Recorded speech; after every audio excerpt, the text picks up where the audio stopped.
Well, let's talk about what is happening in Ukraine. We're joined by retired Air Vice-Marshal Sean Bell. Sean, good to see you.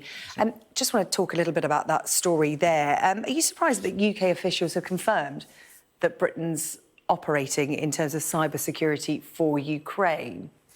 I'm not surprised that we've been involved in it. I am surprised they're talking about it. That's the government has announced today, although the timing is interesting with what else is going on in government at the moment. But the £6 million cybersecurity programme to support Ukraine, defend Ukraine against Russian cyber attacks. These have been conducted in huge numbers before the invasion, but peaked around the invasion time.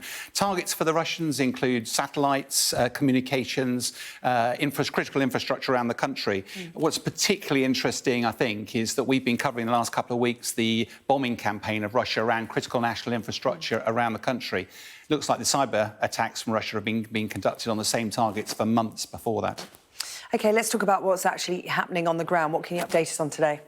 The main story really is a return to Kherson again. It's trying to work out what the Russians' plans is for Kherson. We've been covering whether they're going to stay in there and fight it out or whether they're going to withdraw. They're definitely digging defensive positions around the outskirts of Kherson. We're not quite sure at the moment whether that's a sign that they're digging in for the rest of, or actually that's providing cover for the withdrawal, because they're actually digging in out here and here on the sides here. But again, it's very difficult to tell. The news, though, which I think is fascinating, is you look at the Kharkovka dam out here, which is one of the last remaining standing crossing points for the Russians.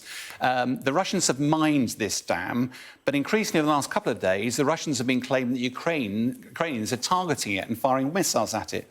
There's absolutely no benefit whatsoever for Ukraine to blow that dam and flood the river and flood Kherson. Well, it's far more likely this is part of a Russian information campaign to try and blame the Ukrainians, whereas in fact they're planning to blow it, which would cover their withdrawal from Kherson. We were talking yesterday about the partial mobilisation in Russia coming to an end. Those 300,000 troops have been recruited. But we found out a little bit more today about the kind of equipment they're being given. Yeah, the mobilisation of 300,000 people, it's one thing mobilising them, it's another thing getting to the front line, which is where Russia critically needs them. They're arriving very quickly, with very minimal training. Now we're hearing some of them have arrived without any weapons at all, and some of them are arriving with very, very old weapons. They're being issued with a very old AKM assault rifle, which was first brought into service in the 1950s. Now, it is the most ubiquitous of the Kalashnikov class of weapons, but in the 1970s, the Russian serving army replaced it with the AK-74. That's got a smaller bullet. Why does this matter? It matters because a smaller bullet goes faster, takes less time to get to its target, therefore is more accurate. But clearly they don't have enough of these 50-year-old weapons to give to the new recruits. But it's not just about and we're seeing some footage here recently taken of the Russian soldiers in Ukraine, and actually for the spotters, they'll see that they are using different forms of rifle.